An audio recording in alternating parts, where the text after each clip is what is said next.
这已经是女人的第4次婚礼。婚礼上突然亮起了闪光灯，新郎回避的眼神让新娘误以为他不是心甘情愿娶她，然后他回头向着门口跑去。新郎疾步冲向她，女人走向另一个出口，然后从窗户逃跑。等新郎来到窗户前，刚好看见他上了一辆快递车。这已经是他第4次逃婚了，每次都是在最后这一刻临阵退缩。新郎在后面无助的追赶，直到看着车辆消失在了视野中。记者也在后面跟着他们，都不想错过这次能上头版的机会。克里斯是一名专栏记者，而前妻恰好正是他的顶头上司。虽然有着这层关系，但并没给他在工作上提供更多的便利。这天因为他迟迟交不上稿件，前妻不留情面的给他下了最后通牒。正当他一筹莫展之时，突然听到一个男人说起自己的小镇上有一个喜欢逃婚的女人。She's performed the travesty 7 or 8 times. Turns around, runs like hell, bolts. Adios. 眼看交不出题材，克里斯抱着试一试的心态，他将自己听到的登上了报纸，中间还掺杂着他自己的一些个人猜想。于是在没有经过事实求证的情况下，就把报纸刊登了出来。这篇报道很快被传到安妮的小镇上，起初他还以为是好友故意整蛊他。And it is the rudest, most offensive joke anyone has ever played on me. You guys, how long did this take you? Maggie, you told us no bachelorette jokes, so we didn't. 直到看到镇上的人对他议论纷纷，勾勒出安妮做新娘时做过的事，顿时让他火冒三丈。安妮决定写信投诉他，没有经过实时求证情况下就捏造事实，并把投诉信寄到了报社。领导找到了克里斯，严厉批评了他这种不专业的行为。最后克里斯因为虚假报道被报社辞退。第二天安妮就在报纸上看到了解雇克里斯和对自己道歉的专栏。克里斯失业后一个人把自己关在家里，突然收到了好友的电话，好友给了他一个扭转乾坤的办法，只要他能证明报纸上写的内容是真实的，或许就可以改变他被辞退的现状。考虑许久之后，克里斯来到了安妮所在的小镇，在经过多方打听之后，很快就找到了他。Shazam! I think I'm in Mayberry. 他来到店内，并表明自己这次来是想要给安妮做真实的采访。安妮从他进门就认出了他，决定趁机实施报复。Instead of a haircut, how about a wash? Get all that city grit out of your hair. You'll answer my questions? Fine. You wash, I'll ask. 可安妮压根就没有给他提问的机会。克里斯这才明白自己被耍了，知道安妮对他存有敌意。克里斯起身离开店铺，打算从其他方面入手调查。You know, if you came down here in the pursuit of happiness, you might as well go back because you can't make me feel bad. Look, I'm not trying to make you feel bad. I'm here for vindication. 他坚决地表示不会再让他再把自己登上报纸。可克里斯并没有打算就此放弃。晚上安妮刚回到家，就看到了正在跟家人热聊的克里斯，他还特意带来了美酒，并为他上次的错误报道向安妮的家人道歉。父亲把他3次逃婚的事都告诉了克里斯。对于父亲的大嘴巴，安妮无奈地回了房间。克里斯从安妮父亲拿到了3次逃婚的录像带，视频上的安妮活泼可爱，脸上洋溢着幸福的笑容。可每次到了宣誓环节，安妮又毫无征兆地溜走，这让克里斯认为自己所写的内容都是真实的。接下来他要证实的就是他的猜想，安妮之所以逃婚，到底是在玩弄感情还是另有原因。之后的时间里，克里斯总是毫无征兆地出现在他的面前。他从蛋糕店老板口中得知，下周就要迎来安妮的第4次婚礼，他还宴请了全镇的人参加。安妮怀疑他一直在跟踪他，连忙上前警告他，如果他继续跟着自己，他就会报警告他耍流氓。这招果然很有效果，克里斯再也没出现在他的面前。原来他把目光转移到了身边的人身上，试图从他们身上了解到安妮逃婚的信息。克里斯出色的交际能力，很快就和安妮的男友成为朋友，男友甚至邀请他去参加他们的婚礼。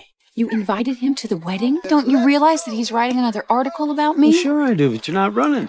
安妮被克里斯的行为气得非要炸了，她来找第一任未婚夫，并告诉他克里斯可能会来这里，询问很多关于他和安妮的问题。让他没想到的是，克里斯已经早来过，并且询问了他的喜好和性格。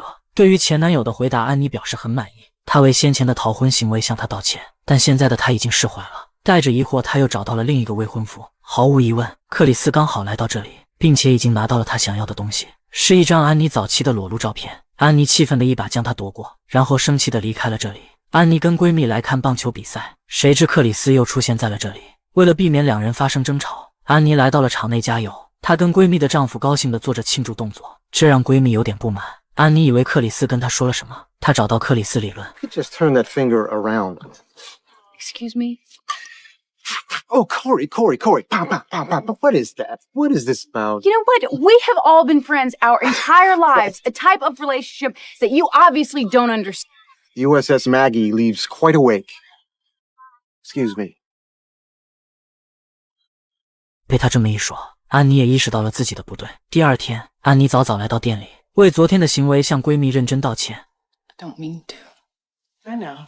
在安妮的道歉下，两人和好了。安妮想知道克里斯来这里的真实目的。这天晚上，趁着克里斯不再来到他居住的旅馆，并从前台好友那拿到了他的房间钥匙，于是他偷偷潜入克里斯的房间，一进门就看到了克里斯喜欢听的录音带，他把它收进了自己的包里。接着他又看到一整版的便签贴纸，发现上面全是一些别人对自己的负面评价，还有克里斯这段时间调查的结果。看到这，安妮很是恼火，她打算全部都撕毁掉。而就在这时，克里斯刚好从外面回来，安妮慌忙的想要躲起来，却已经来不及了。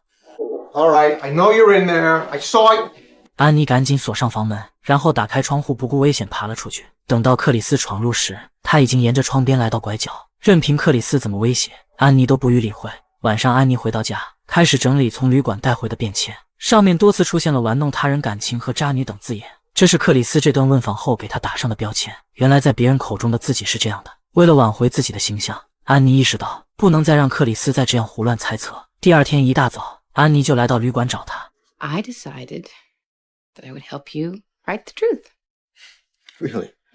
I've decided to cooperate and let you. 不过安妮有两个条件，第一就是一笔不菲的采访费用，第二则是在推迟几天后再告诉他真相，因为这个周末他就要结婚了，他不想让这个真相影响到这次婚礼的举行。最后两人达成了交易，安妮把克里斯带到自己的小店，让他从生活上慢慢了解自己。克里斯对他这些稀奇古怪的东西很感兴趣，他忽然发现了安妮身上的才华。安妮给他展示了前几任未婚夫送给他的求婚戒指，每一枚都与众不同，却又饱含深意，而手上的这枚是现任男友在一次棒球比赛上送给他的。It was one of the most wonderful moments of my life. 克里斯猜出了安妮男友的求婚套路，并告诉安妮这种手段有点缺乏诚意。随后克里斯演示了如何深情诚恳地向心爱的人求婚。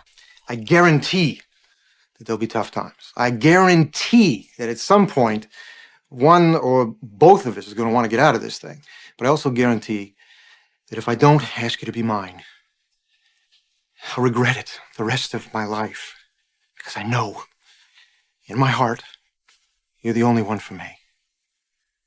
虽然这只是克里斯的演示，竟触动了安妮的内心深处，她从中感受到了表白者的深情厚谊。或许这才是她想要的爱情。随后，安妮和克里斯又来到婚纱店。安妮被橱窗上的新款婚纱深深吸引，来到店内告诉老板自己想换橱窗那一套。But the one you have on hold is lovely, dear. No, I know, but I've changed my mind. This is $1,000. After all, you only wear them for about 10 minutes or so. 老板的意思是，反正安妮这次还会逃婚，没必要花钱买那么贵的。被老板这么一说，安妮显得有些失落。显然，老板的话刺激到了安妮的内心。克里斯将这一幕看在了眼里，他看出安妮真的喜欢橱窗那一套。Can I talk to you just for a second? Look, I don't know much about this kind of thing. I'm from out of town, but you're a salesperson, right? I mean, you're here to sell wedding dresses. Well, I've been here 30 years. Perfect. Because Miss Carpenter is here to buy one. But not just anyone. She wants that one. 随后，他直接将婚纱连着模特一起拿了下来。安妮穿着心仪的婚纱，高兴地走到克里斯面前。What do you think? 克里斯被眼前的女人惊艳到了，然后心虚地说了句 You look fine. You're reading your newspaper upside down. That's got to be better than fine. Hey, come on now, admire me. 看到今天安妮在店员面前抬不起头的一幕，克里斯对她的看法也有了改变。或许逃婚的背后另有隐情。克里斯从奶奶的口中得知，安妮3度从婚礼上逃跑，并不是害怕婚礼，而是洞房之夜。这让安妮在克里斯面前感到有些羞愧。随后，安妮送给克里斯她珍藏许久的唱片，这也是他最喜欢的唱片。克里斯差点以为安妮想要巴结他，两人的关系也缓和了许多。这天，安妮来接醉酒的父亲回家，她吃力地将他扶上车。恰巧克里斯路过，主动向他伸出了援手。Tired this whole scene. Why don't you just let him sleep it off here in the truck? Come for a ride with me. Come back for him later. 路上，两人开始袒露心扉。安妮向克里斯分享了自己的成长经历：母亲过早离世，父亲因为太过悲伤养成了酗酒的毛病，自己不得已放弃学业，回家照顾父亲还有他的店铺。这样的出身让他很没有安全感，他渴望能有一个可以值得依靠的男人出现，但每次都在即将完成婚礼的前一刻，他又开始退缩，因为他也不清楚到底爱不爱这个将要和自己共度余生的人？也许听起来这个理由有些荒谬，但克里斯并不认为安妮在撒谎，只是逃避的次数多了，造就了不少的谣言，而那些谣言也给安妮带来了不小心理上的伤害，仿佛是上天有意安排。半路车子突然出了故障，安妮带着他抄近路回去，两人漫步在星空下，继续畅谈人生。经过一处围栏，安妮顺手扶着克里斯的肩膀爬了上去，这瞬间两人停了下来，彼此内心也对对方产生了莫名的情愫。I suddenly forgot how to climb a fence. Tools, yeah. 在情感的世界了，年龄只不过是一个。克里斯在酒馆又遇到了为他提供题材的那个男人，原来他是安妮的第3任未婚夫。为了报复安妮的逃婚行为，他向克里斯夸大其词。What I said, I don't think that's why she ran. Oh, why do you think she ran? I don't know. I'm working on it. I was on the wrong track. 看见克里斯开始维护安妮，他认为克里斯已经被安妮给迷住了。克里斯直接否认了这个说法，但他不知道的是，通过这段时间的相处，安妮已经悄悄走进了他的心里。这天，安妮和未婚夫在沙滩举办了婚前派对，他们也邀请了克里斯来参加。本是被大家祝福的一对新人，可大家开口却是这样说 And the bride's feet filled with lead. May the pitter-patter of little feet not be Maggie's. Be returnable. 大家的祝福全是对安妮的调侃嘲讽，安妮却无奈地听着，显然她已经习惯了这种调侃。一旁的克里斯实在看不下去了。To Maggie's family and friends, may you find yourselves the bullseye of an easy target. May you be publicly flogged for all of your bad choices. And may your noses be rubbed in all of your mistakes.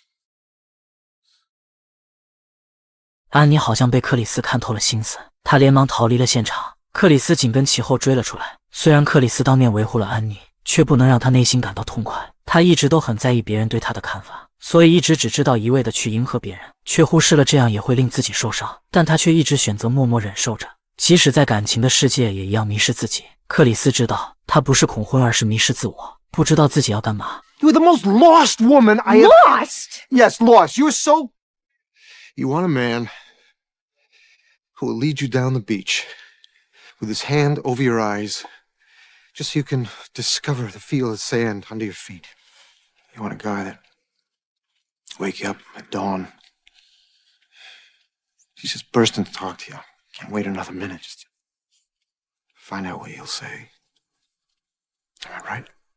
安妮认为这是克里斯企图让她再次逃婚才这么说。她害怕面对现实，更不想在即将举行的婚礼上再次逃婚，沦为别人的笑柄。第二天一早，父亲还在继续开他的玩笑，安妮实在忍不住了。You may not like that you have a daughter with problems, but guess what? I don't like that I have a father who's drunk all the time. 为了确保这次婚礼能够顺利进行，婚礼彩排上，安妮让克里斯来充当新郎，而男友辅助安妮。两人深情地看着对方，下一秒竟吻了上去。Okay. So if you're imagining me, you did great. What the hell were you doing? Bob, I'm really sorry about that. You want to tell me how long this has been going on? About a minute. Longer for me. Really? 波比给了克里斯重重一拳，然后气急败坏地离开了礼堂。安妮追了出去，对于自己的行为她深感亏欠，但爱情往往就是这样，在错误的时间却遇到了对的人。You do have to go down the aisle with somebody. But I don't care what they say. I'm in love you love back. with you. They try to pull me away. 安妮的手指试探性地指向克里斯，然后脑中浮现起两人结婚时的场景。I'm okay with that. Getting married. 周末的婚礼照常举行，只是新郎换成了克里斯。这已经是安妮第4次举行婚礼，这次她显得格外紧张。克里斯的好友纷纷赶来为他献上祝福，同时吸引了不少八卦记者前来报道。大家都在猜测安妮这次还会不会逃跑。克里斯在礼堂紧张地等候着安妮，新娘手捧鲜花缓缓入场，她目不转睛地看着眼前的克里斯，这么多年来的嘲笑和侮辱让她自卑又怯懦。安妮走到一半却突然驻足了，大家都紧张地看着她，原来这只是她的小淘气。父亲拍下了女儿的幸福时刻。 No cameras now. Could we hold off photos until the end of the ceremony? Thank you. 眼看着安妮又萌生退役，克里斯喊人关闭了教堂的大门，于是便发生了开头的一幕。婚礼结束后，两人都回归到了各自的生活中。在之后的一段时间里，两人都没再主动联系过对方。安妮开始投入到自己的创作中，她不断提升自己的心理素质，正大光明地出现在人多的场合，不再恐惧别人对她的眼光。而婚礼结束后的克里斯变得郁郁寡欢，他内心一直在思念着安妮，却又不敢主动去找她。在经过一个商场橱窗时，他突然发现了安妮的作品陈列在其中，他的脸上露出了欣慰的笑容。他明白现在的安妮已经找回了自我，内心不由自主地为她感到高兴。通过一段时间的沉寂，安妮终于明白自己内心想要的是什么。这天克里斯刚回到家，却突然发现了那个熟悉的身影。他将自己的跑鞋送给了克里斯，并表示这次他不会再逃跑了。他让克里斯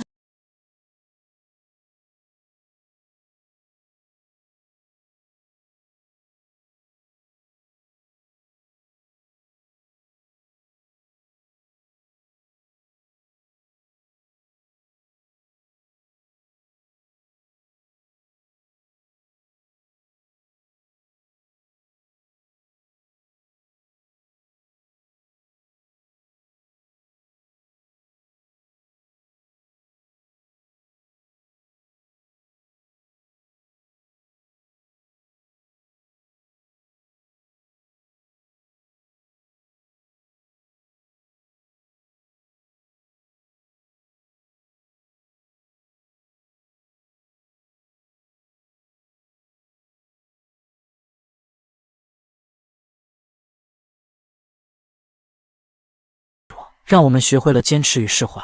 当你幸运地遇到那个让你心动、愿意共度生活中每一个日出日落的人时，请一定记得，不要轻易放开双手。